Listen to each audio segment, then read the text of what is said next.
Buenas tardes, licenciada. Buenas tardes, Lick. Ahora sí. Bueno, buenas tardes a todas. Vamos a dar inicio a la clase del día de hoy. Vamos a tratar de aprovechar un poquito el tiempo, tanto el día de hoy como el día miércoles. Ya yo creo que los compañeros auxiliares les compartieron que de coordinación ya nos informaron sobre las fechas de segundos parciales. Entonces, nos tocaría la otra semana, el día 8 de octubre. Entonces, ya solo nos quedaría el día de hoy y el día miércoles para agotar contenido. Entonces, como ustedes ya saben la dinámica, ¿verdad? De las evaluaciones, vamos a evaluar hasta lo que pues, logremos terminar el día miércoles. De ser necesario, pues para los que puedan y quieran, pues vamos a tratar de hacer un repaso el fin de semana, tal vez el día sábado, ¿verdad? No es obligatorio que todos estén, pero pues para los que requieran algún apoyo en cuanto a un repaso general, pues lo vamos a hacer el día sábado a primera hora. Les vamos a estar compartiendo la información con los compañeros auxiliares en el chat que ustedes tienen. También pues ya se les compartió ahorita por WhatsApp, tengo entendido, las presentaciones de lo que llevamos hasta el momento en cuanto a los temas de ejecución que hemos estado viendo, en cuanto al tema de alguna naturaleza, conceptos, ¿verdad? Clasificación de los procesos de ejecución y lo que hemos estado viendo en el transcurso de las últimas clases. También lo voy a estar subiendo a la plataforma de Classroom para que pues también todos los que quieran tener acceso mediante esa vía pues lo puedan tener también ahí en la plataforma. Vamos a ir analizando cómo avanzamos en estos 2 días. De ser necesario, también pues voy a mandar un ejercicio, ¿verdad? Para que este pues sea objeto de realizarlo antes del repaso que vayamos a tener el día sábado. ¿Ok? Entonces, bueno, vamos a dar inicio. Por favor, hoy sí vamos a estar analizando unos aspectos importantes en nuestro código. Entonces, por favor, tener a la mano sus códigos y poder estar haciendo las anotaciones correspondientes. En las últimas clases, como les decía, ¿verdad? Hemos estado analizando algunos aspectos importantes sobre los procesos de ejecución. Vimos un poco el concepto, ¿verdad? Y los antecedentes que motivan este tipo de procesos, en particular el objeto que persiguen, ¿verdad? Que netamente es el lograr, ¿verdad? Previamente habiendo tenido una declaratoria, ¿verdad? De un derecho, pues lograr el cumplimiento de esa obligación a través específicamente de requerir a través de orden judicial, ¿verdad? El cumplimiento específicamente en el caso de las sentencias condenatorias en las que se haya dado que se haya establecido, ¿verdad?, la obligación de prestar alguna cantidad de dinero líquida y exigible, así como también las obligaciones que derivan de otros títulos, como bien lo vimos ya en la clase anterior, específicamente el listado que nos establece el artículo 294. Hemos estado hablando un poco de la naturaleza, ¿verdad?, de este tipo de procesos que hablábamos específicamente de su naturaleza procesal, ¿verdad? Derivado a que efectivamente lo que se busca es a través de una resolución judicial, es decir, a través de la intervención de un órgano jurisdiccional, lograr, o lograr establecer el cumplimiento a través de una función expropiativa, ¿verdad? También veíamos, derivado de esto, eh, cuál era el objeto, ¿verdad?, de las ejecuciones y cuál era también, pues, los objetos a los cuales se iba a derivar y establecíamos específicamente que su objeto es que el juez pues pueda lograr establecer mediante la función expropiativa, lograr entrar a ese mundo material, ¿verdad?, de los bienes del deudor y lograr así, a través de estos, mediante una resolución judicial, que se cumpla, ¿verdad?, con la obligación de pagar la cantidad establecida, líquida y exigible hacia el acreedor. Conocíamos y veíamos en la última clase los presupuestos de la ejecución y yo les decía que estos presupuestos pues son de vital importancia que los analicemos porque ya vamos a ver ahora que entremos a conocer el procedimiento del juicio ejecutivo en la vía de apremio, cuáles son la importancia de establecer, ¿verdad?, estos presupuestos de ejecución. ¿Verdad? Hablábamos también un poco de los antecedentes de la ejecución expropiativa, ¿verdad? De cómo actualmente ya no se puede requerir, ¿verdad?, el cumplimiento de una obligación tratando de requerir a la persona o afectarlo en su humanidad, ¿verdad? Sino más bien se deriva esta obligación o se traslada esta obligación hacia los bienes netamente materiales, ¿verdad? Entonces se convierte en una ejecución patrimonial.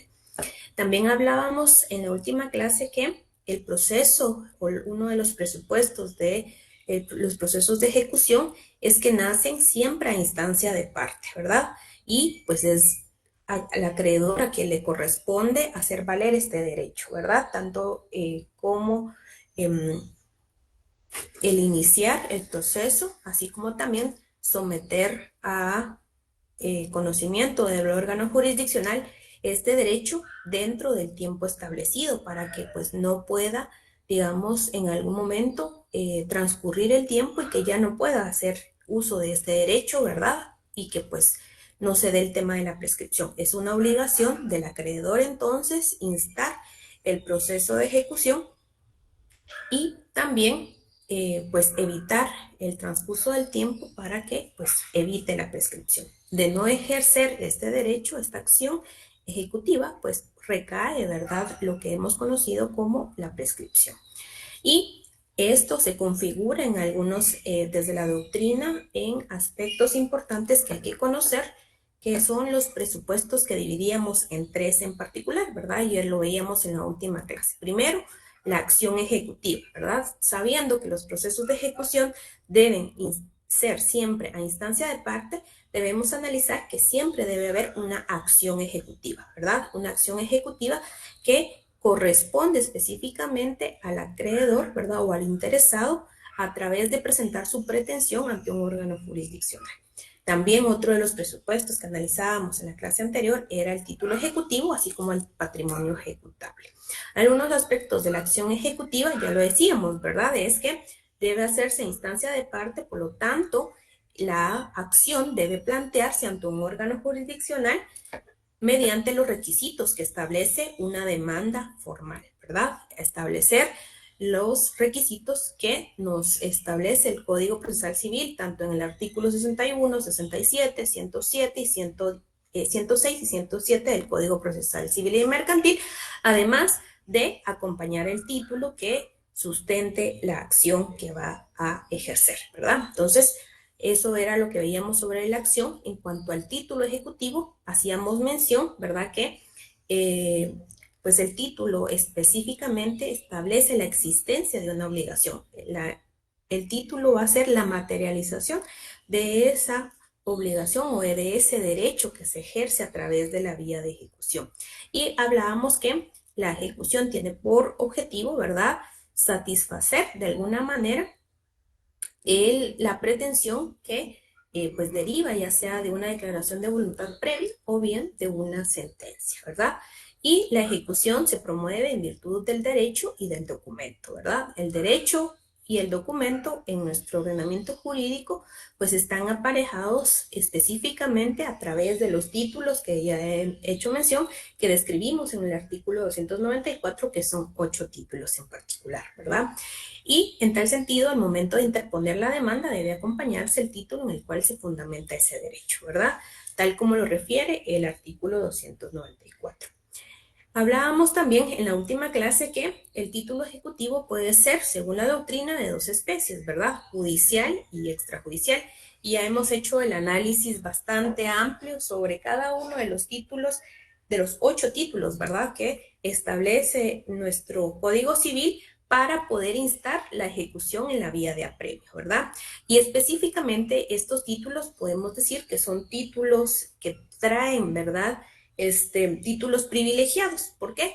Porque efectivamente estos títulos ya establecieron, ¿verdad?, previamente un derecho. Es decir, son privilegiados y por eso se analizan desde la vía de la ejecución en la vía de apremio. Porque una de las características específicas de estos títulos es que deben, ¿verdad?, siempre traer aparejado la obligación de pagar cantidad de dinero líquida y exigible. Esta es una característica fundamental y deben ustedes hacerlo mención, ¿verdad? Y subrayarlo en su artículo 294, en su código, súper importante. ¿Cuál es la característica de estos títulos? Que deben llevar aparejado una obligación, ¿verdad? O una obligación de pagar cantidad de dinero líquida y exigible. Ese es un requisito esencial, es una característica fundamental de los títulos, ¿verdad?, que podemos instar para la ejecución en la vía de apremio. Los 8 títulos que tenemos en el artículo 294 son títulos privilegiados porque efectivamente ya van a traer establecida la obligación de pagar una cantidad de dinero líquida y exigible. Eso es lo que lo hace fundamental y lo hace privilegiado para conocerse mediante esta vía. También hablábamos del tercer elemento como requisito de la ejecución, ¿verdad? Como que era el patrimonio ejecutable. Ya vimos la acción ejecutiva. Hablamos también del título ejecutivo y el tercer elemento es el patrimonio ejecutable. Hablamos del patrimonio ejecutable, ¿verdad?, como aquella forma, ¿verdad?, de afectar el patrimonio del deudor.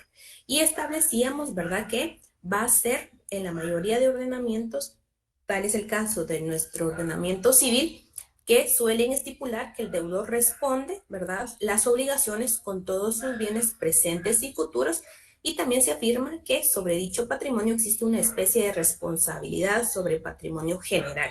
Y hablábamos y hacíamos la diferencia en la última clase, si ustedes se recordarán, de cuáles son esos títulos, ¿verdad?, que traen ese patrimonio o sobre el cual recae una responsabilidad de patrimonio general y cuáles eran aquellos títulos que respondían específicamente con un patrimonio específico, ¿verdad? Hacíamos alusión específicamente a los títulos numerados en el artículo 294 con el 4, 5 y 6, ¿verdad? Que son los 3, 4 y 5, que son los que traen aparejado una responsabilidad previamente establecida con hipoteca o bien con prenda, ¿verdad? Que estos los encaja en un patrimonio previamente establecido y específico sobre el cual va a recaer la responsabilidad del deudor para el cumplimiento de la obligación, ¿verdad? De esa obligación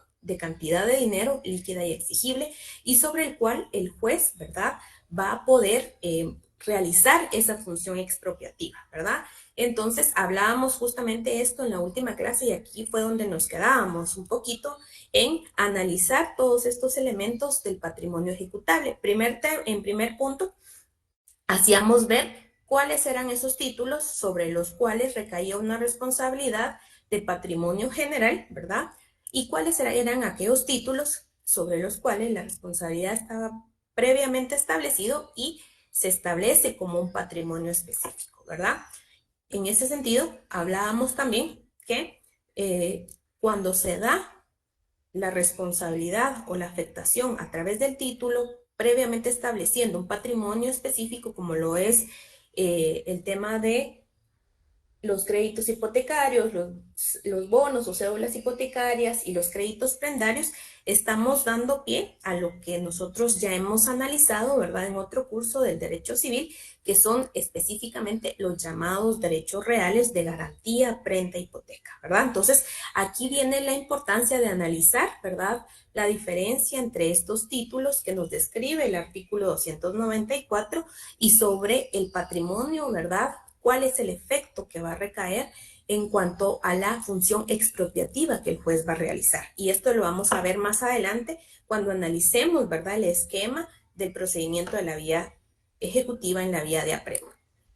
Otro de los puntos importantes que analizábamos sobre el elemento de patrimonio ejecutable era que específicamente en el juicio ejecutivo no necesariamente, ¿verdad?, la ausencia de patrimonio significaba extinción del proceso, sino más bien debemos entender que cuando no existe un patrimonio general, en este caso, ¿verdad? Quedan excluidos los casos donde específicamente se haya previamente establecido la garantía de un patrimonio específico, pero digamos en el caso de los títulos, en donde no se haya establecido previamente una garantía específica, sino que la pretensión es que se recaiga sobre un patrimonio general, debemos analizar que deben hacerse alusión a aquellos bienes presentes, pero también futuros, ¿verdad? Y en ese sentido debemos analizar que no en todos los casos vamos a tener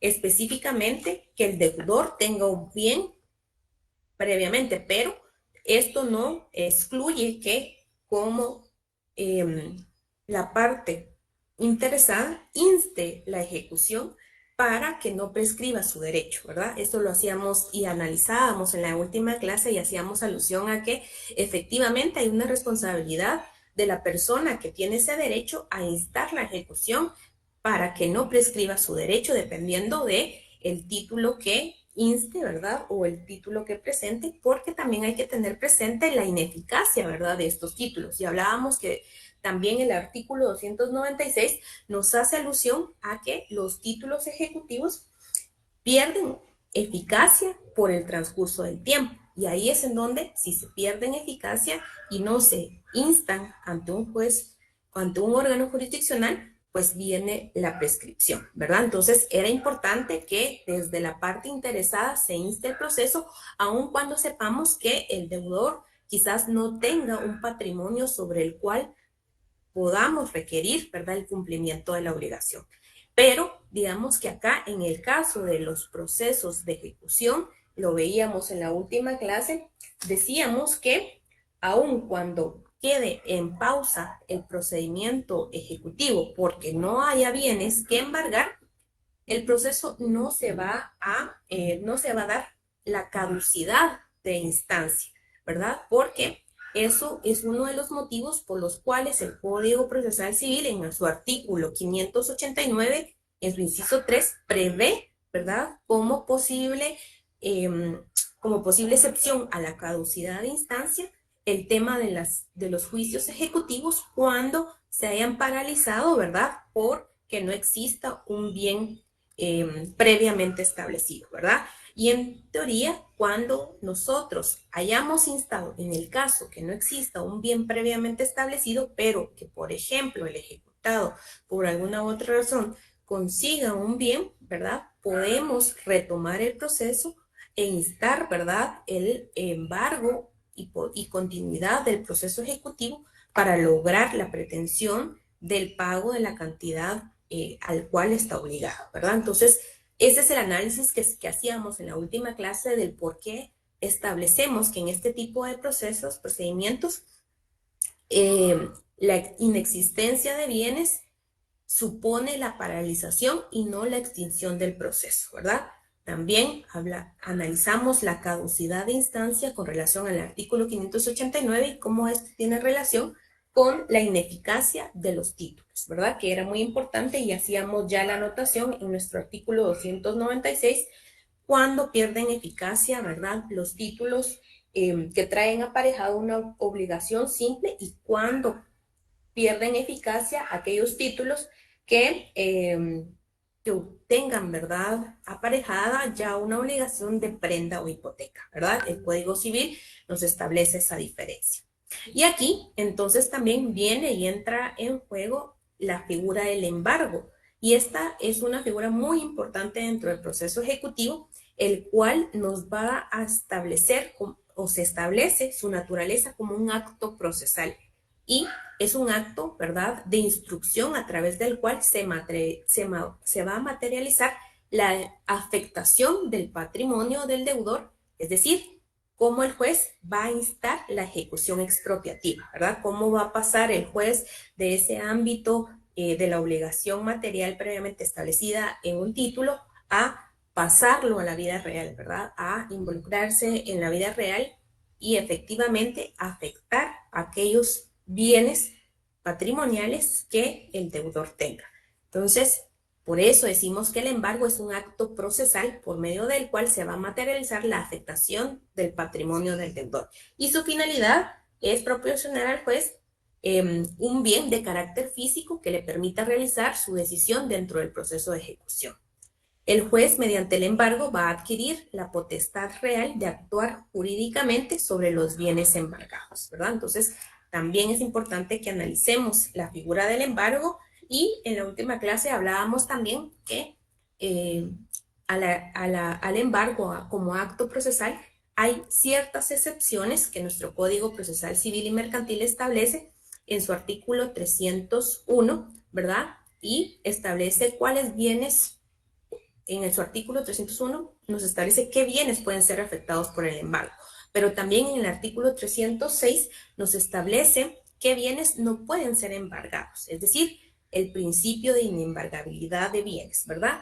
Y nos establecíamos en la última clase, y ahí terminamos, creo yo, que doctrinariamente existe una clasificación de cuáles bienes son inembargables. Y vamos a tener que existen bienes que no pueden ser embargados por razón de interés público, por razón de interés social y por razón de interés privado. Por razón de interés público, ya lo hacíamos alusión en la última clase, que efectivamente, tal como lo establece la Constitución Política de la República de Guatemala, el Estado tiene bienes, ¿verdad? Sin embargo, no vamos a poder instar, ¿verdad?, un embargo sobre esos bienes que describe el artículo 121 constitucional.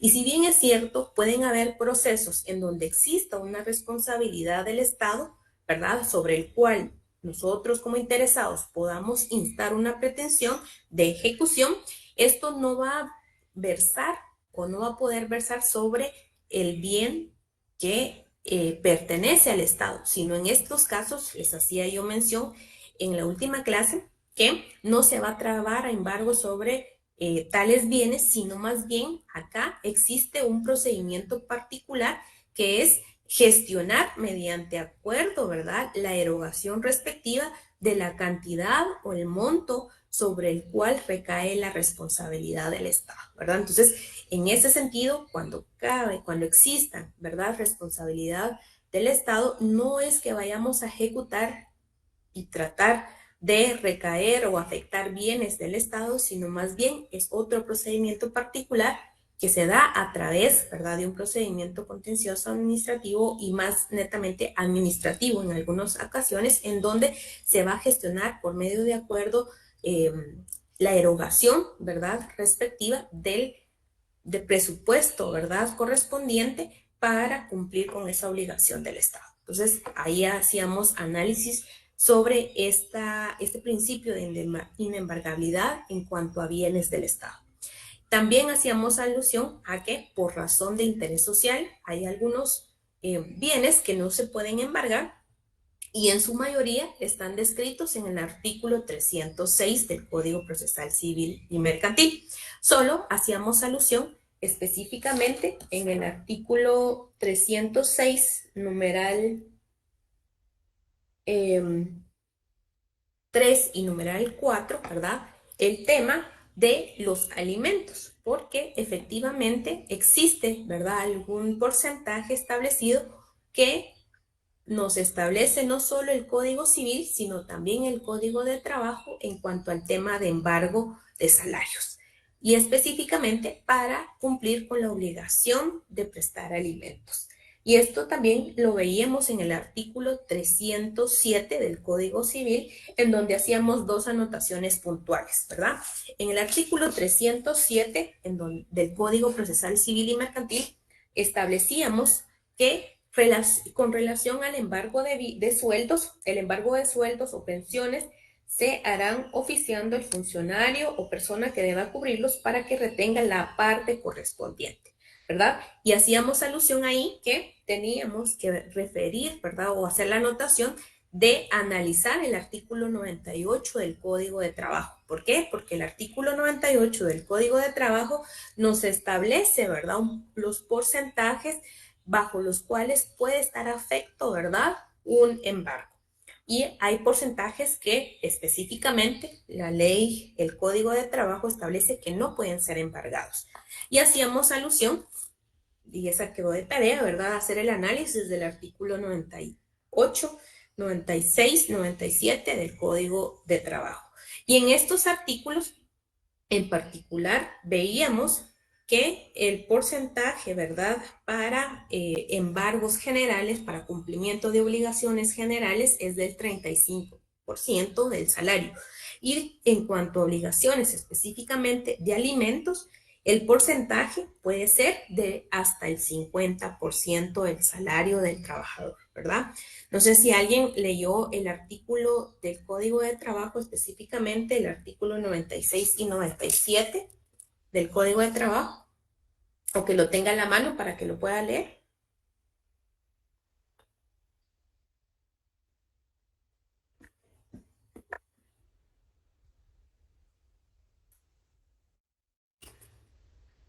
Compañeros, compañeras.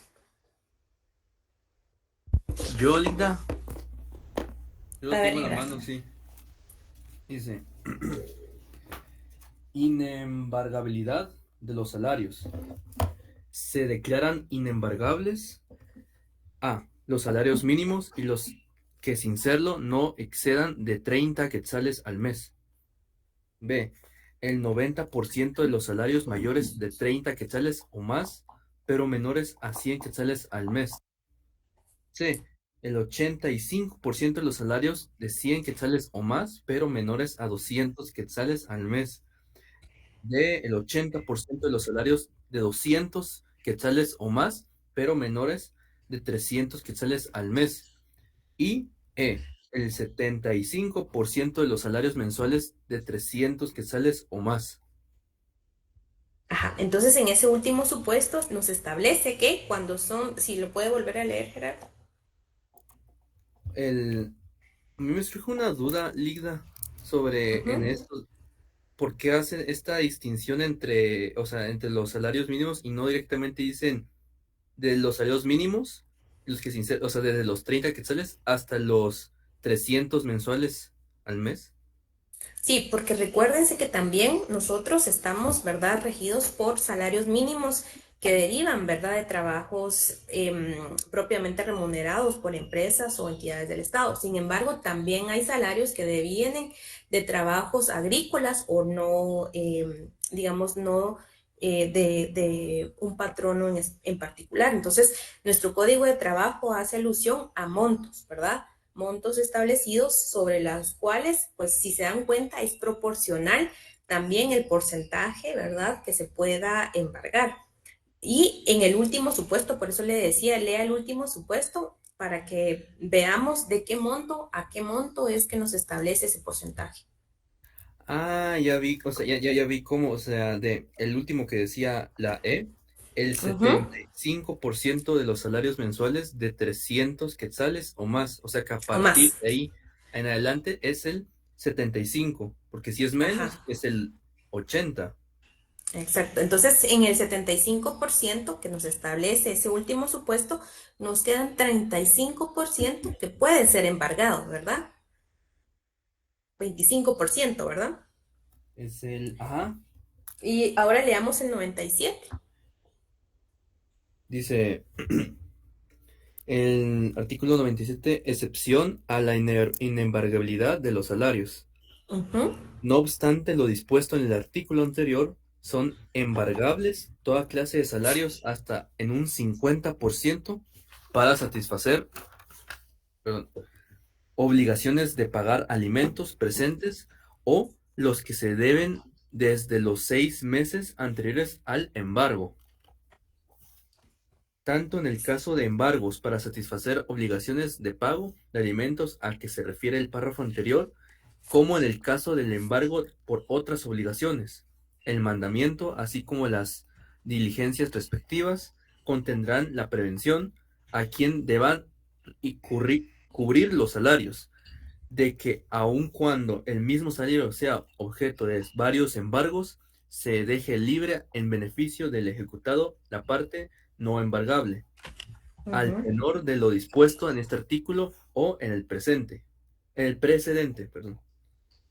Los embargos son alimentos, por alimentos tendrán prioridad sobre los demás embargos, y en ningún caso podrá hacerse efectivos dos embargos simultáneamente, en proporción indicada en este artículo y en la proporción del citado artículo 96, pues cuando se hubiera cubierto la proporción máxima que indica el artículo citado últimamente, solo podrá embargarse hasta el 10% más para satisfacer las demás obligaciones.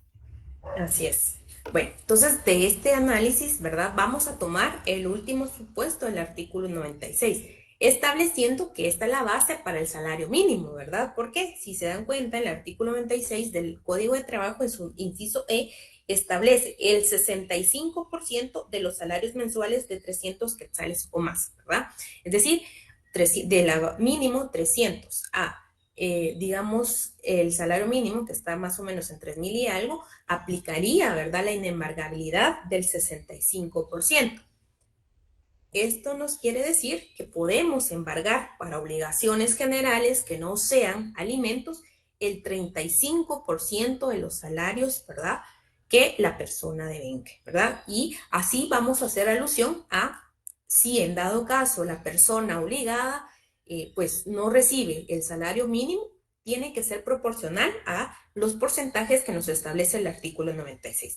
Pero por lo general, ¿verdad? Casi la mayoría, no vamos a generalizar, pero digamos en la mayoría de casos, las personas cuentan con el salario mínimo, es decir, superando los 300 quetzales, y en ese sentido, el principio de inembargabilidad del salario establece en este inciso E del artículo 96 que no se pueden embargar el 65%, es decir, nos queda 35% libre, que sí puede ser embargado. Por eso, yo en el artículo 307 les decía, ¿verdad? Quisieran la anotación que puede ser embargado entonces solo el 35% en aquellas obligaciones generales. Y específicamente para los alimentos, ya lo decía el compañero en el artículo 97 del Código de Trabajo, que para el caso de los alimentos se puede embargar hasta el 50%, ¿verdad? Y hace alusión, ¿verdad?, a otras especificidades de los casos en donde no aplica el salario mínimo. Pero digamos que analizando de un aspecto general que en la mayoría, pues ya casi todos reciben un salario mayor a los 300, pues podemos hacer ese análisis de que por lo general podemos embargar hasta el 35% de un salario cuando se trate de obligación general y el 50% en caso de alimentos. Y el artículo 98 del Código del Trabajo específicamente nos establece que además de los porcentajes que hemos analizado, son inembargables los instrumentos, herramientas y útiles de trabajo, ¿verdad?, de las personas. Esto no pueden ser embargados. Entonces, es así como vemos, ¿verdad?, que la excepción, existe la excepción o se configura la excepción a inembargabilidad en cuanto a temas de salarios que no pueden ser totalmente embargados, todos los salarios, y las pensiones alimenticias, ¿verdad?, futuras y presentes. Entonces, ese era el pequeño análisis que hacíamos la última vez en nuestra última clase relacionados al artículo 96, 97 y 98. Yo aquí en esta diapositiva que les estoy compartiendo solo coloqué el 98, pero ustedes, por favor, en el artículo 306, específicamente en su numeral 3, coloquen ver artículo 96, 97 y 98 del Código de Trabajo, ¿verdad? Para hacer ese análisis complementario de los otros cuerpos legales que nos refieren, ¿verdad?, este principio de inembargabilidad. Hasta aquí, no sé si hay alguna duda. Brandon, sí, Brandon. ¿Qué tal, licenciada? Buenas noches, un gusto. Yo solamente estaba leyendo en el Código Procesal Civil y Mercantil, pues de que para efecto de embargo, ¿verdad? Dice que se debe tomar las disposiciones de leyes especiales y en su defecto del Código de Trabajo, ¿verdad? Así es. Pero yo estaba leyendo que para los trabajadores, creo que de la administración pública, existe Ajá, una ley de salarios sí. de administrativos, creo yo. Entonces estaba leyendo que ahí creo que regula que es el 25%. Sí, vamos a ver que también existen, ¿verdad? Las leyes orgánicas específicamente de los trabajadores del Estado, ¿verdad? Que dependerá mucho del organismo en que se laboren y deberán analizarse esos presupuestos y porcentajes en particular, ¿verdad? Yo acá solo les hice referencia al Código de Trabajo, pero sí, Brandon, hay que hacer alusión de que va a depender si la persona obligada específicamente labora en uno de los organismos del Estado, verificar, ¿verdad?, la ley del servicio civil que corresponde al organismo correspondiente, ¿verdad?, para analizar los porcentajes. Ok, licenciada, muchas gracias. Sí. Bueno, antes de continuar, vamos a pasar a asistencia. Entonces son las 6:10. Por favor, ahorita les van a mandar el link de asistencia. Tomamos unos 4 minutos para que puedan llenar asistencia y volvemos a retomar la clase ya a las 6:15. Entonces, por favor, llenar la asistencia ahorita en estos 4 minutos que nos quedan. Y Yo gracias, creo que licenciada. El tema, el tema ya lo colocaron por ahí. Si no, por favor, colocar de tema procedimiento, juicio, ejecución en vía de apremio. Ahorita se los coloco.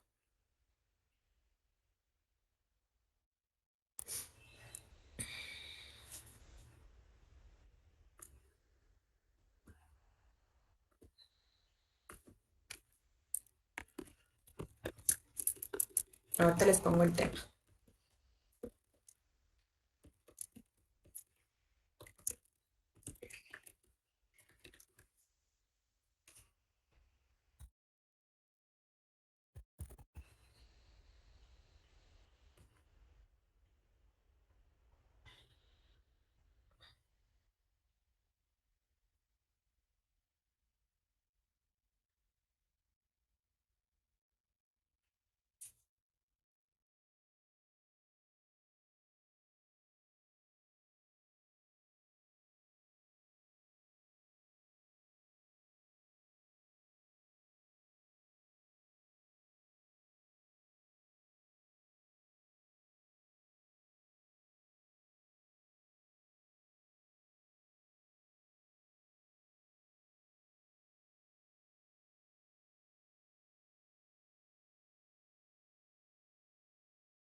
Bueno, vamos a continuar entonces con la última clasificación, ¿verdad? La excepción al principio de,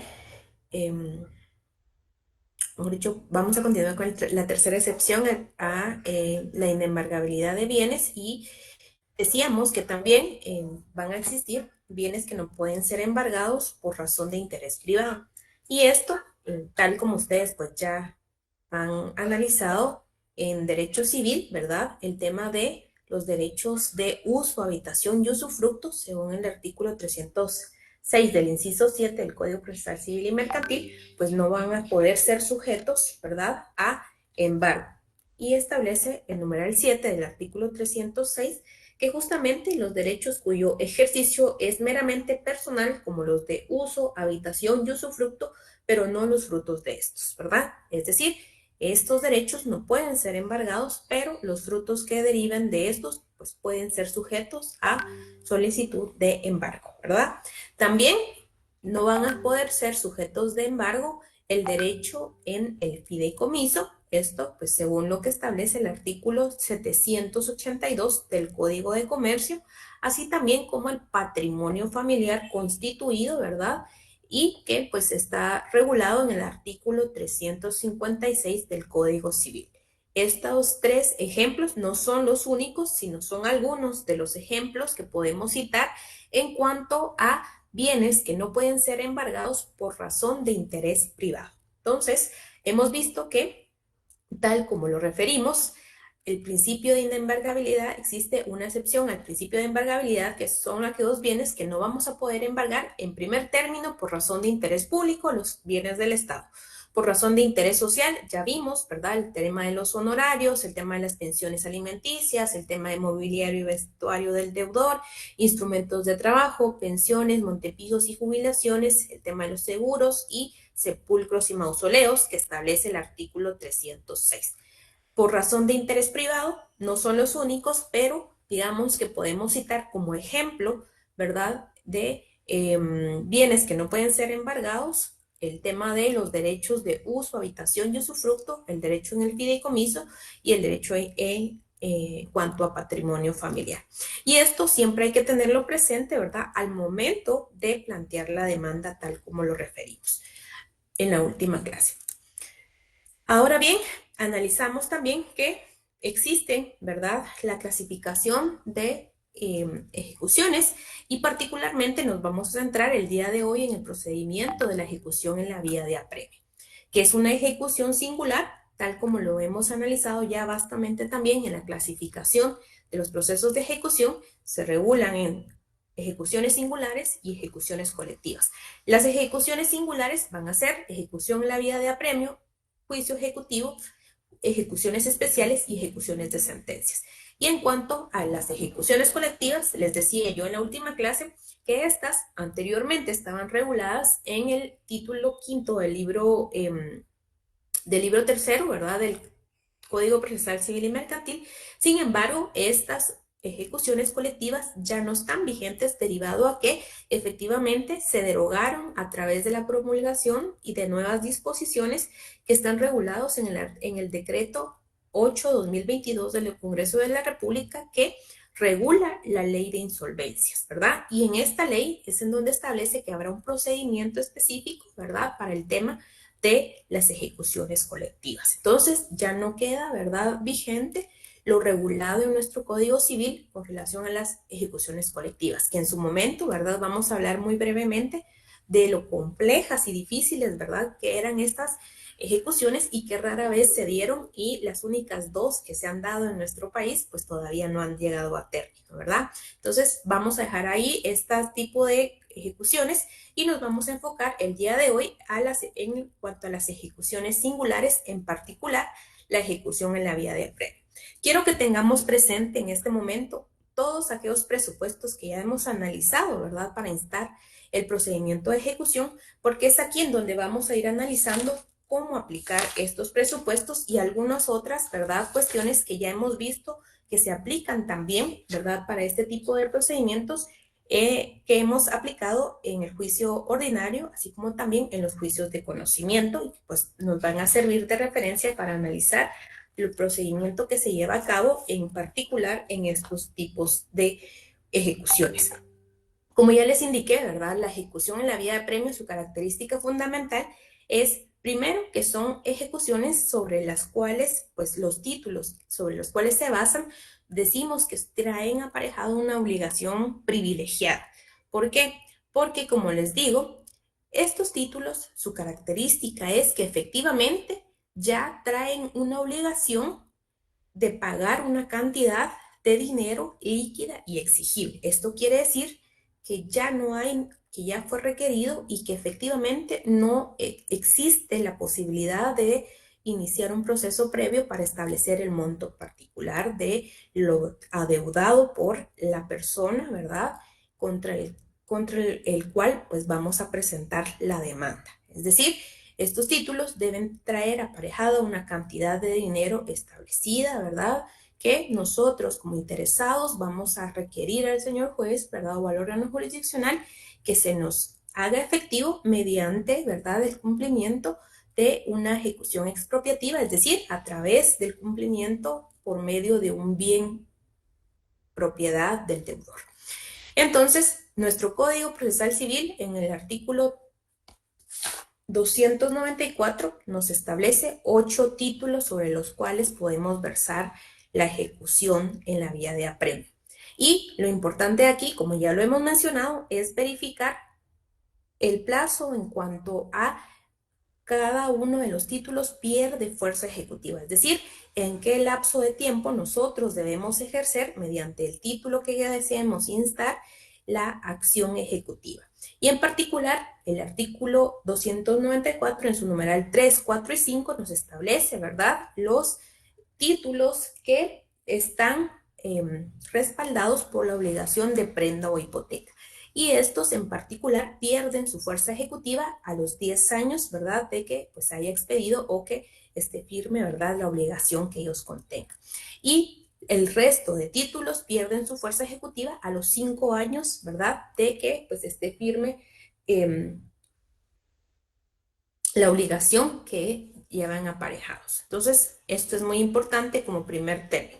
Acá vamos a analizar ahora este esquema que se ve un poco complicado, pero vamos a ir haciendo el análisis con los artículos que vienen ya establecidos y que vamos a poder proyectar ahorita un poco más cerca. Solo permítanme, voy a tratar de proyectar la otra presentación. Esto también ya se los mandamos para que ustedes puedan tenerlo. Ahí estamos.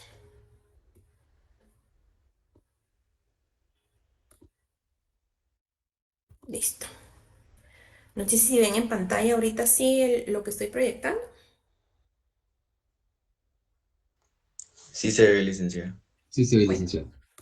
Bueno, entonces vamos a analizar ahorita, por favor, con su código, vamos a ir subrayando cada uno de los pasos, ¿verdad?, que vamos a seguir en cuanto al proceso de ejecución en la vía de apremio.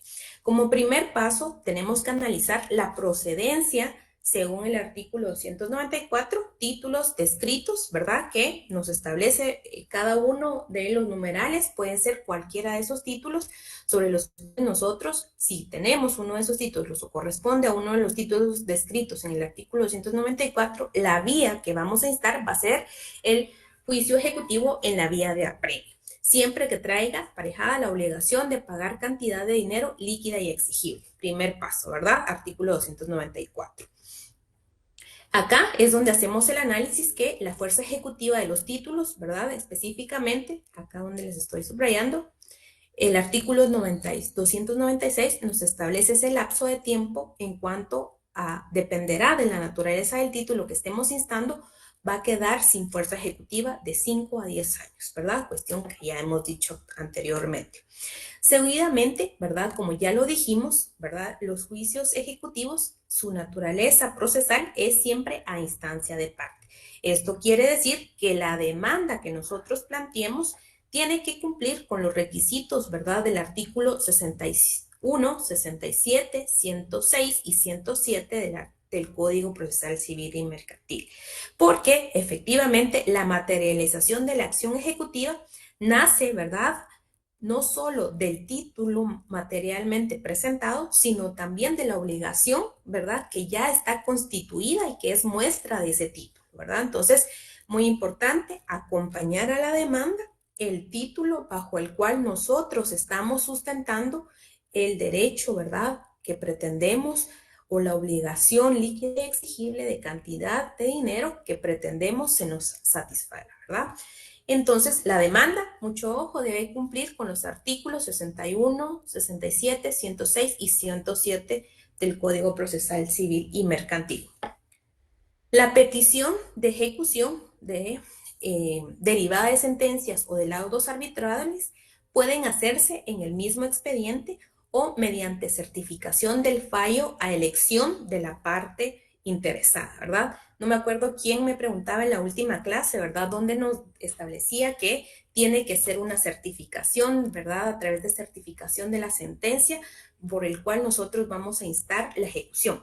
Hay que hacer el análisis que nosotros, si vamos a instar la ejecución en la vía de apremio derivado de una sentencia, lo podemos hacer o instar, ¿verdad?, como petición dentro del expediente mismo que motiva, ¿verdad?, la obligación. Dígase, por ejemplo, el caso más típico, el caso de los alimentos, ¿verdad? Digamos que el juez que haya conocido haya establecido la obligación fijando una cantidad de dinero, sin embargo, el obligado no haya cumplido con esa obligación que específicamente ya quedó firme en una sentencia de alimentos, de un proceso de alimentos.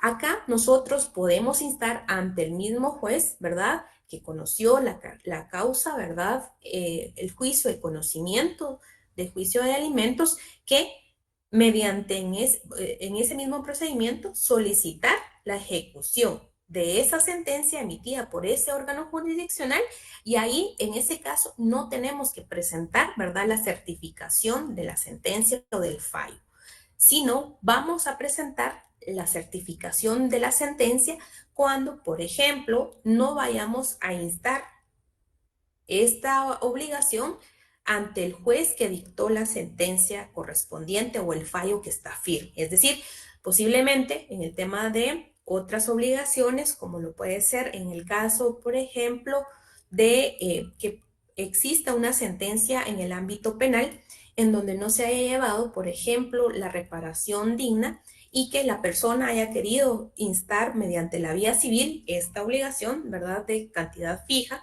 que se haya establecido, y que ya se haya presentado, digamos, un incidente en el cual se fije el monto de la responsabilidad.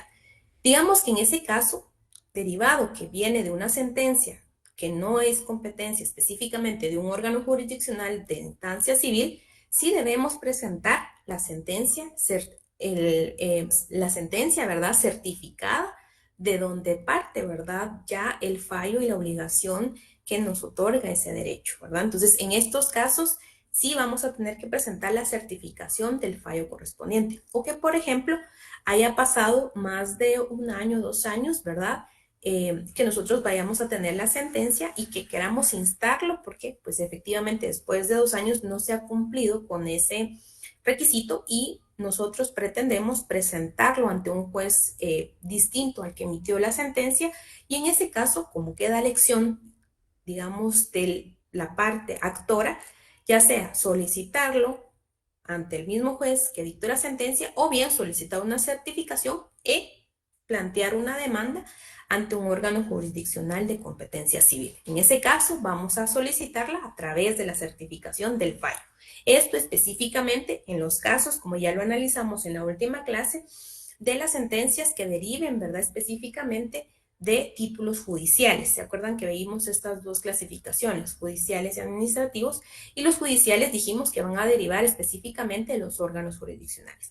En el caso de los títulos judiciales, específicamente de la sentencia y laudo arbitral, estos los vamos a poder instar, como ya los vuelvo a repetir, ante el mismo órgano jurisdiccional que dictó la sentencia, o si elegimos nosotros a criterio que conozca otro juez, solicitar la certificación de ese fallo e instar la demanda y acompañar a la demanda la certificación de esta sentencia que constituye el título ejecutivo, ¿verdad? Entonces, también ahí les hacía esta anotación, y esto lo encontramos en el artículo 295 del Código Procesal Civil y Mercantil en su primer párrafo. Aquí les coloco también artículo 295, en donde específicamente en cuanto al tema de aquellos títulos que deriven de un órgano jurisdiccional, tenemos las dos opciones. Solicitarlo o requerirlo dentro del procedimiento de conocimiento que emitió el fallo, el juez que haya emitido el fallo que conozca la ejecución, o bien solicitar la certificación e instar la demanda ante otro órgano jurisdiccional. Muy importante entonces, en cuanto al tema de la demanda,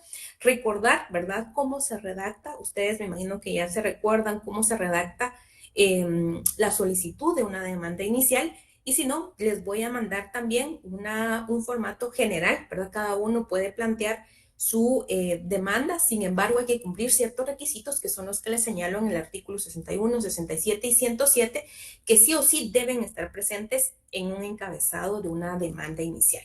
Entonces, también para que vayamos ejercitando cómo plantear una demanda, ¿verdad?, ante qué órgano jurisdiccional y quién es el competente según, como ya lo hemos visto en los otros juicios procedimientos de conocimiento que hemos analizado, que debemos analizar también en estos casos el tema de la cuantía, ¿verdad?, y la competencia civil, si es civil o si es familia. Todo esto tenemos que tenerlo presente al momento de plantear la demanda, y por eso les hago acá la anotación muy importante de los artículos que tenemos que analizar.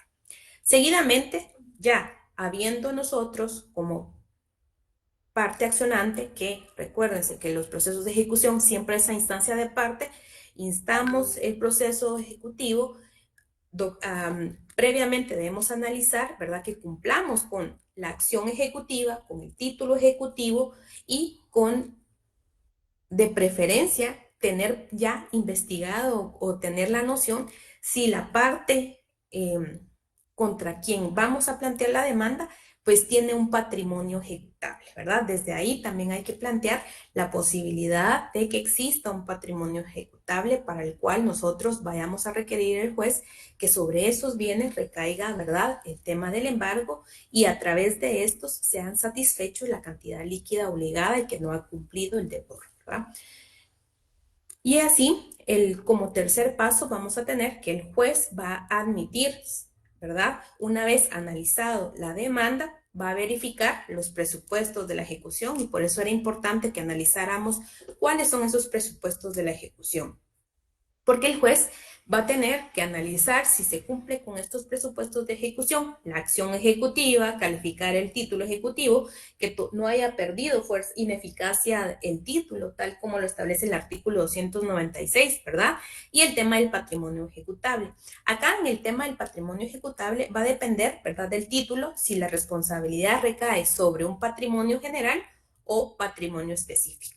¿En qué casos, habiendo analizado y ya explicado nuevamente el tema del patrimonio ejecutable, cuáles son los casos? Por ejemplo, si yo estoy instando un juicio ejecutivo en la vía de apremio basado en un crédito hipotecario, ustedes consideran que acá, en ese caso, si yo presento el crédito hipotecario que pues ya está vencido y que no se cumplió, ¿estamos ante un patrimonio general o un patrimonio específico?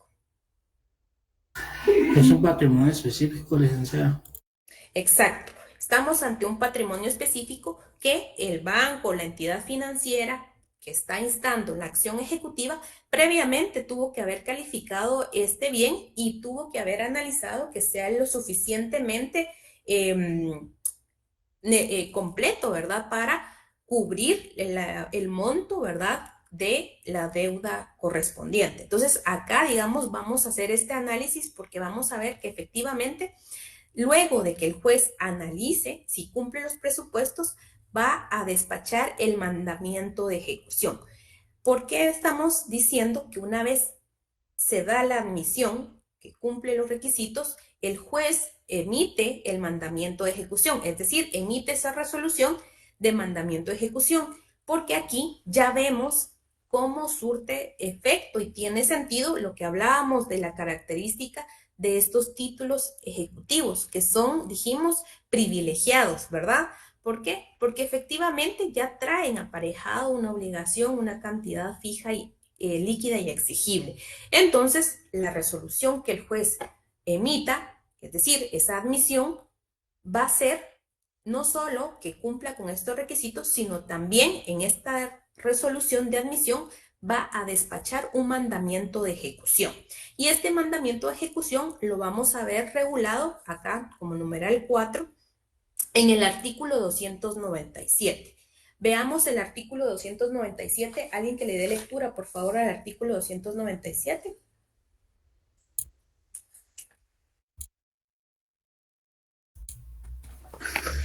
Artículo 297. Mandamiento de ejecución. Promovida la vía de apremio, el juez calificará el título en que se funde y si lo considerase suficiente despachará mandamiento de ejecución ordenando el requerimiento del obligado y el embargo de bienes en su caso. No será necesario el requerimiento ni el embargo si la obligación estuviere garantizada con prenda o hipoteca. En estos casos se notifique la ejecución señalándose día y hora para el remate de conformidad con el artículo 313. En todo caso, se podrá solicitar las medidas cautelares previstas en este código. Gracias, Susana. Entonces, si se dan cuenta, aquí también cobra efecto ese análisis que hacíamos, ¿verdad? Sobre los títulos sobre los cuales están garantizados a través de un patrimonio general, que decimos no desconocemos cuáles bienes particularmente van a cumplir con la obligación, de aquellos que sí están garantizados previamente con un patrimonio específico. ¿Por qué? Porque al momento de que el juez mande la orden haga el mandamiento de ejecución, en aquellos casos de los títulos, dígase los títulos descritos en el numeral 3, 4 y 5, no necesariamente vayamos a tener que pasar con otra serie de procedimientos como la tasación, el embargo, ¿verdad? Sino únicamente nos vamos directamente al remate que vamos a ver más adelante, que ya va a ser, digamos, someter a conocimiento de terceros, ¿verdad? Esos bienes para que puedan ser de alguna manera trasladados a un tercero que pueda pagar la cantidad sobre las cuales está fijado el monto, el valor de ese bien y que a través de ese dinero, ¿verdad? O ese monto, ¿verdad? Haciendo el traslado del dominio de esos bienes pueda cumplirse con la obligación líquida y exigible de la cantidad que está pendiente. Entonces, aquí también cobra relevancia, ¿verdad? El tema de estos dos supuestos. Si es un título sobre el cual recae prenda o hipoteca, nos vamos de una vez, el juez va a ordenar el remate conforme al artículo 313. Entonces, acá subrayamos ese segundo párrafo que en caso de que fueran hipoteca o prenda, ¿verdad? Se va a señalar día y hora para el remate de conformidad con el artículo 313. Ahora bien, en caso de que sean títulos los cuales traen aparejado un patrimonio general, tenemos que analizar, que acá sí vamos a efectuar el nombramiento o el juez, mejor dicho, de una vez al hacer el mandamiento de ejecución, va a ordenar primero el requerimiento de pago al obligado y el embargo en su caso. Y para esto va a nombrar un ministro ejecutor. Y esto lo vamos a ver que lo establece el artículo 298. Artículo 298 en su Código Procesal Civil, entonces colocamos ministro ejecutor en grande, en donde está el artículo 298, colocamos ministro ejecutor. Y esto, vuelvo a repetir, para los casos, ¿verdad?, de los títulos que no traen aparejado una obligación específica, sino están garantizados o sobre los cuales va a recaer un patrimonio general, ¿verdad? O la obligación va a estar se va a aplicar a través de un patrimonio general. Entonces, en este segundo supuesto, se va a notificar esa resolución. Y esta resolución es necesario que veamos la notificación que debe cumplir con ciertas características. Entonces, teniendo claro que al momento de que se despache el mandamiento de ejecución, el juez, dependerá del título que se trate, puede de una vez ordenar el remate o efectivamente hacer que el ministro ejecutor le requiera de pago al obligado y en su caso hacer el embargo correspondiente, ¿verdad? Y todo esto va a quedar en acta según el artículo 298. El artículo 298 nos establece: el juez designará un notario si lo pidiera el ejecutante o uno de los empleados del juzgado para hacer el requerimiento y el embargo o secuestro en su caso, ¿verdad? Embargo, dijimos que eran bienes inmuebles y, hacer el requerimiento y el embargo o secuestro en su caso.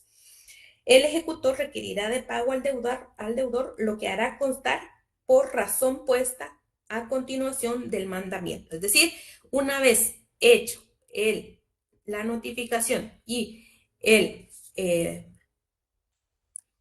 ministro ejecutor le requiera de pago al obligado, esto lo debe hacer constar en la resolución que ha emitido el juez, que es el mandamiento de ejecución.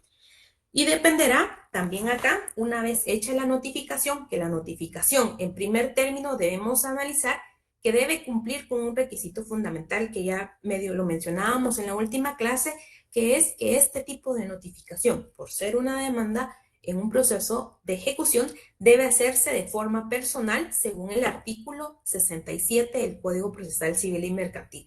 Y nosotros, ¿verdad?, para asegurar que efectivamente se realice de esta manera, lo debemos solicitar así en nuestra demanda, ¿verdad? Porque muchas veces, si no se hace así, tal vez no se realiza de forma personal y esto puede dar lugar, ¿verdad?, a una nulidad de procedimiento. Entonces, para evitar este extremo, necesitamos verificar que la notificación del mandamiento de ejecución se realice de forma personal.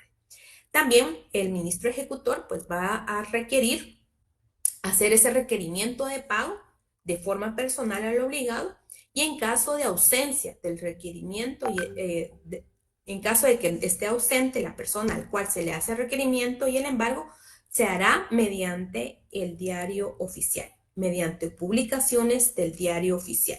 Y esto nos lo establece el artículo 299 de nuestro Código Procesal Civil y Mercantil, que nos da algún supuesto en cuanto a que en caso de que no se pueda notificar, ¿verdad?, a la persona obligada, se debe despachar el mandamiento de ejecución a través, ¿verdad?, de cédula, aplicándose las normas relativas a la notificación.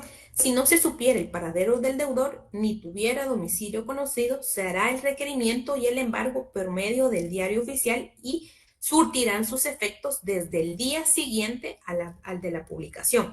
En este caso se observarán además lo dispuesto en el Código Civil respecto del ausente, ¿verdad? Entonces, acá tenemos que tener presente que en caso no se hallara a la persona o no se pudiera hallar a la persona para realizar el requerimiento y el embargo de forma personal, se debe hacer mediante la publicación de el requerimiento y de este embargo en el diario oficial. Entonces, este es un requisito muy importante que debemos tener presente.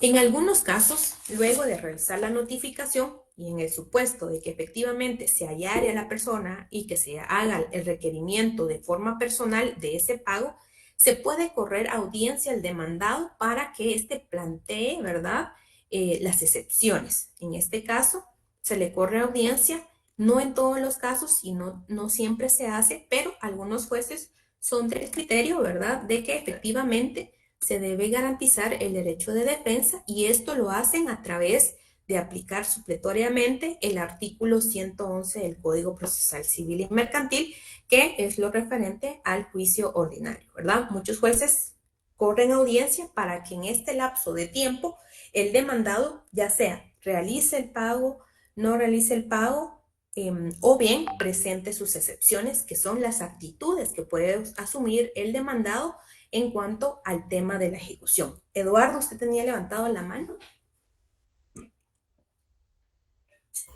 Buenas noches, licenciada. Disculpe con una molestia. Fíjese que en el punto que acabamos de ver acerca de la ausencia del deudor, hay una parte donde dice se harán el requerimiento y embargo por cédula. ¿A qué se refiere con cédula? Sí, es decir, que va a fijar, ¿verdad?, también el juez en una cédula de notificación, ¿verdad?, que no se halló a la persona. Si se dan cuenta ustedes, cuando no encuentran a una persona en una notificación normal, se hace una anotación en en el documento que corresponde efectivamente, digamos, al lugar que se estableció como dirección para notificar al obligado.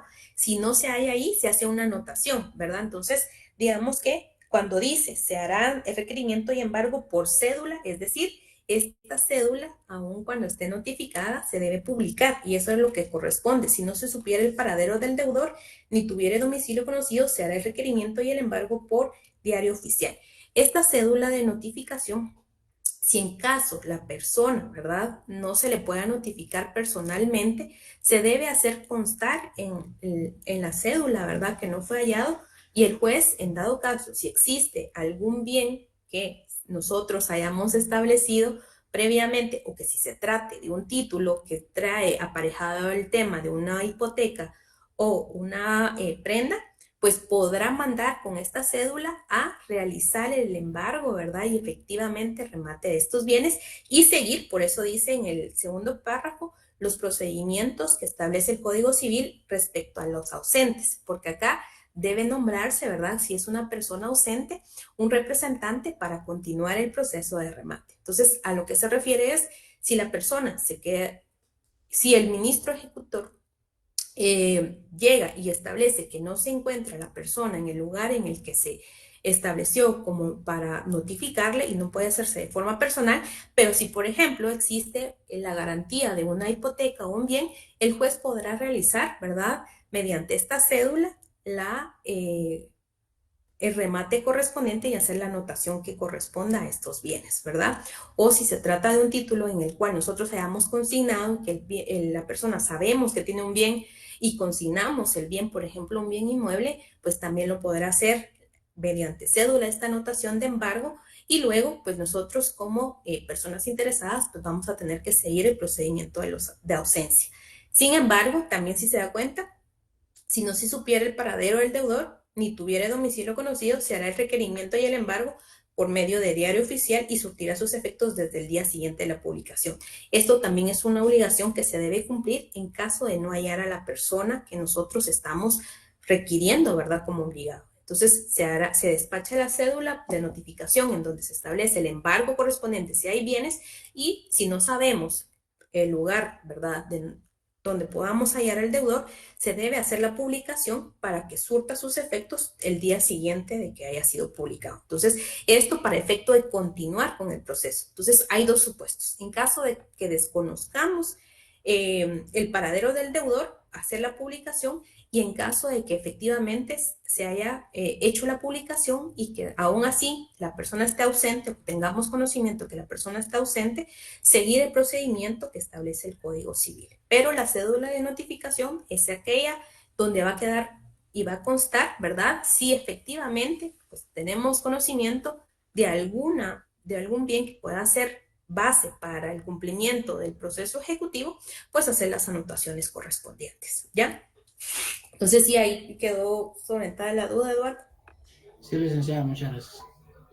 Entonces, por eso tenemos que tener presente el artículo 299, tal como lo establecimos acá, en cuanto al tema de la notificación. Muy importante tener presente estos supuestos. Primero, si es una notificación normal y la persona se halla en el lugar en el que nosotros consignamos para notificarle, debe hacerse personalmente, ¿verdad?, por el ministro ejecutor, y también el tema del embargo y el requerimiento de pago se debe hacer personalmente. En caso no esté, hacer la anotación en la cédula correspondiente, y si en caso no se conociera el paradero del deudor porque no se hallara y no se sabe en dónde colocar, dónde localizarlo, se hace la publicación en el diario oficial tal como lo establece el artículo 299. Y les decía que seguidamente, pues en algunos casos puede corrersele audiencia al demandado, en algunos casos pues no es necesario, según criterio de los juzgados que conozcan. Puede de una vez, ¿verdad? Una vez notificada el despachamiento de requerimiento y pago, ya sea que la persona, el demandado, pague, ¿verdad?, o acceda al pago a ese requerimiento del ministro ejecutor y le establezca que efectivamente va a cumplir la obligación a través del pago sin necesidad de seguir la vía ejecutiva. En este caso, si se lograra que a través del requerimiento del ministro ejecutor, la persona obligada, ceda a cumplir con la obligación de pagar esa cantidad líquida exigible, se hace, ¿verdad? Constar, ¿verdad? Esto del pago, y en este caso se da por terminado el procedimiento según el artículo 300, y en el mismo sentido, ¿verdad?, nos establece el artículo 322. Entonces, vamos a leer el artículo 300 que nos dice: pago y consignación. Si el demandado pagare la suma reclamada y las costas causadas, se harán constar en los autos, se entregará al ejecutante la suma satisfecha y se dará por terminado el procedimiento. Es decir, una vez que el ministro ejecutor, que en este caso, tal como lo refirió nuestro Código Procesal Civil, el ministro ejecutor puede ser o bien un notario que haya sido nombrado por el interesado previamente, o por lo general es un trabajador del organismo judicial, que en este caso pueden ser los notificadores de la causa, ¿verdad?, que funjan como ministros ejecutores. Puede, una vez hallado a la persona, al momento de notificarle el mandamiento de ejecución, solicitarle el pago, puede decir, haber la posibilidad de que el demandado requiera y establezca y acceda a ese pago. Entonces, en este caso, ¿verdad?, se hará constar en los autos que se efectúa el pago y se terminará el proceso, ¿verdad? Asimismo, puede el deudor hacer levantar el embargo consignado dentro del mismo proceso, la cantidad reclamada más un 10% para liquidación de costas, reservándose el derecho de oponerse a la ejecución. Lo anterior se entiende sin perjuicio de que si la cantidad consignada no fuere suficiente para cubrir la deuda principal, intereses y costas, según liquidación, se practicará el embargo por lo que falte. En ese mismo sentido, si estamos hablando de un título, por ejemplo, vuelvo nuevamente al ejemplo de una hipoteca, ¿verdad?, una obligación asegurada con una hipoteca, como un crédito hipotecario, y la persona realiza el pago al momento de que se le requiera, en ese momento también puede solicitar, ¿verdad?, el levantamiento del embargo, siempre y cuando la cantidad pues sea acorde a la obligación de la cantidad exigida, más el tema de las costas procesales. En ese caso, pues también se puede solicitar, una vez hecho el pago, el levantamiento del embargo, ¿verdad?, sobre el cual recaía específicamente, por ejemplo, en el tema de la hipoteca, que se levante por haber cumplido la obligación, ¿verdad?, siempre y cuando quede satisfecho el tema del 10% de las costas, ¿verdad? Y en el otro supuesto, que es la mayoría de veces que sucede, es que el demandado pueda decir, no voy a pagar, no tengo la cantidad, y en ese sentido pueda seguir la fase que ya habíamos hablado, que es donde se materializa específicamente lo que hablábamos de la función expropiativa del juez, que es trasladar como acto procesal al embargo, ¿verdad? No paga la persona, una vez realizado el requerimiento por el ministro ejecutor, la persona no paga, pasamos al embargo y procede el embargo según el artículo 298, ¿verdad?, que primero se debe hacer constar, ¿verdad?, por el ministro ejecutor, que va a proceder a embargar bienes correspondientes al deudor, o bien también tenemos que establecer, si nosotros en la demanda efectivamente establecimos sobre qué bienes queríamos que recayera ese acto procesal, pues hacerlo constar efectivamente al momento de que el ministro ejecutor le requiera de pago.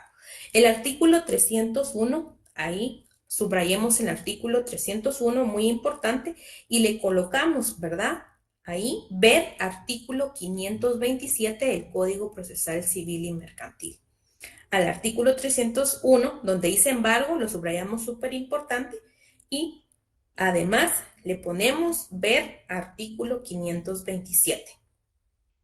El artículo 301, que responde al embargo, establece que el acreedor tiene derecho a designar los bienes en que haya practicarse el embargo. Es decir, ¿y en qué momento? Era lo que les decía, ¿verdad?, que al momento en que nosotros entablamos la demanda, si se trata de un título que no trae aparejado una obligación particular, como es el tema de las hipotecas y las prendas, los otros títulos, si nosotros sabemos de algún bien sobre el cual pudiera recaer el embargo, lo debemos señalar en la demanda porque justamente es lo que establece el artículo 301, que el acreedor tiene derecho a designar los bienes en que haya de practicarse el embargo. Pero, establece el artículo 301, el ejecutor no embargará sino aquellos que a su juicio sean suficientes para cubrir la suma por la que se decretó el embargo, más un 10% para la liquidación de costas. Es decir, nosotros podemos solicitar, por ejemplo, nuestra demanda que se basa, por ejemplo, en un título de una transacción celebrada en escritura pública, en donde la responsabilidad, por ejemplo, sea de 500,000 quetzales o de 1.500.000 quetzales, digamos.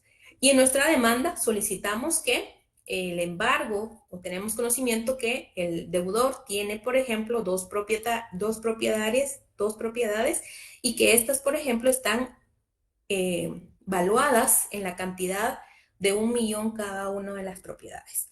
Si nosotros en la demanda venimos y ponemos, ¿verdad?, que queremos que el embargo recaiga sobre estos dos inmuebles y describimos, ¿verdad?, los dos inmuebles sobre los cuales tenemos conocimiento que el deudor pudiera cubrir la obligación, el juez, ¿verdad?, específicamente en este momento en el que el ministro ejecutor le haga saber al demandado que en el caso de no pagar, realizará el embargo que se describe en la demanda, podrá analizar que en este caso no es necesario embargar los dos bienes, sino con uno de los bienes quizás se puede cubrir la cantidad adeudada, ¿verdad?, más el 10% que se debe garantizar para cubrir, ¿verdad?, el tema de la liquidación de costas, ¿verdad? Entonces, en este sentido es a lo que se refiere, que nosotros como parte accionante podemos establecer sobre qué bienes, sobre qué patrimonio queremos que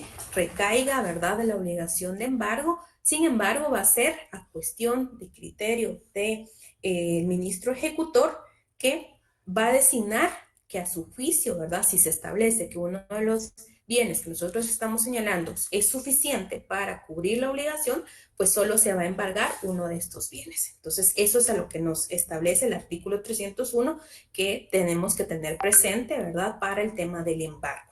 Y también el artículo 527, que estas son disposiciones que son aplicables para las medidas cautelares de garantía, específicamente el Código Procesal Civil y Mercantil en su artículo 527 nos establece.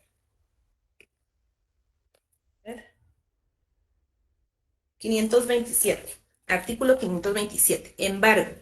Podrá decretarse precautoriamente el embargo de bienes que alcancen, eso es muy importante y por eso hacemos alusión al artículo 527, porque nos establece que el embargo va a fungir sobre aquellos bienes que alcancen a cubrir el efecto, a cubrir el valor de lo demandado. Es decir, solo aquellos bienes que alcancen a cubrir el valor de lo que nosotros estemos requiriendo o la obligación líquida y exigible en cantidad que establezcamos. Eso es a lo que nos refiere el artículo 301 y 526 del Código Procesal Civil y Mercantil.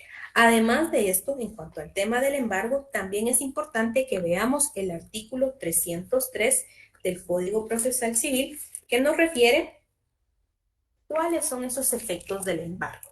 Y los efectos del embargo va a ser, y trae aparejado, vamos a subrayar el artículo 303, efectos del embargo. Solo el primer párrafo. El embargo apareja la prohibición de enajenar la cosa embargada. Si esta prohibición fuese infringida, el embargante tiene derecho a perseguirla de cualquier poseedor, salvo que el tenedor de la misma opte por pagar al acreedor el importe de su crédito, gastos y costas de ley. Entonces, ¿cuál es el efecto del embargo? El efecto del embargo que se vaya a establecer sobre un bien trae aparejado la prohibición de enajenar ese bien. Entonces, como efecto, una vez embargado, no puede trasladarse, no puede venderse ese bien que ya haya sido objeto de embargo. También es importante que veamos el artículo 306, que ya analizamos también vastamente, en cuanto a aquellas excepciones, ¿verdad?, al principio de embargo, es decir, aquellos bienes inembargables que ya analizamos anteriormente. Entonces, también tenemos que tener presente este artículo 306 en cuanto a los bienes inembargables. Por eso les coloco acá artículo 298, que es quién hace el requerimiento y el embargo, el ministro ejecutor. 301, que nos establece qué bienes o cómo procede el embargo. 303, los efectos del embargo. Y 306, qué bienes no son susceptibles de embargo. Entonces ya vimos los dos supuestos que pueden haber, ¿verdad? En cuanto a la actitud del demandado al momento de requerirse. Y por último, también tenemos el caso de que el demandado pueda presentar las excepciones. Y como vimos ya en la última clase, en este tipo de procesos solo van a aplicarse las excepciones que destruyan la eficacia del título. Es decir, aquellos que efectivamente nos establecen que el título sobre el cual nosotros estamos basando nuestra pretensión no son efectivos o bien recayeron cuestiones que los hicieron ineficaces, ¿verdad? Tal como el tema de las sentencias, que posteriormente a la sentencia haya recaído una circunstancia que lo haya ineficaz, que destruya esa eficacia y que efectivamente nosotros comprobemos a través de prueba documental. Y esto lo vamos a encontrar en el artículo 296. Además de esto, hay que tener presente que si el demandado presenta las excepciones dentro del tercer día de haber sido notificado, estas excepciones se van a tramitar por vía de los incidentes que nos regula el artículo 138 al 140 de la ley del organismo judicial. Muy importante. Si en caso se presentaran excepciones, solo van a ser admitidas aquellas que destruyan la eficacia del título. Segundo, el demandado lo tiene que presentar dentro del tercer día de haber sido notificado. Y tercero, se van a tramitar por la vía de los incidentes regulados en la ley del organismo judicial. ¿Sí? Entonces, hasta acá tenemos las tres posibles posturas o actitudes del demandado en cuanto a la demanda y la notificación de requerimiento, ¿verdad?, de ejecución. Nos quedamos entonces en el embargo y vamos a ver en la siguiente clase la tasación, las bases de remate, el remate y la entrega del bien, que son las siguientes etapas que nos corresponden. Por favor, adelantar ustedes la lectura con los artículos que ahí ya les he dado y he tratado de desarrollar bastante específicamente con cada una de las etapas para que podamos avanzar el día miércoles. Y también pues ya vamos a empezar a ver el otro juicio ejecutivo, ¿verdad? Que también va a ser un poco más breve. Teniendo presente este proceso, yo creo que vamos a ir avanzando bastante bien.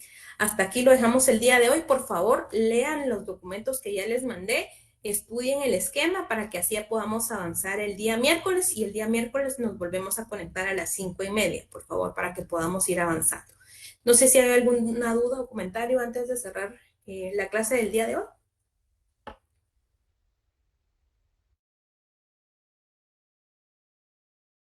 Muchas gracias, licenciada.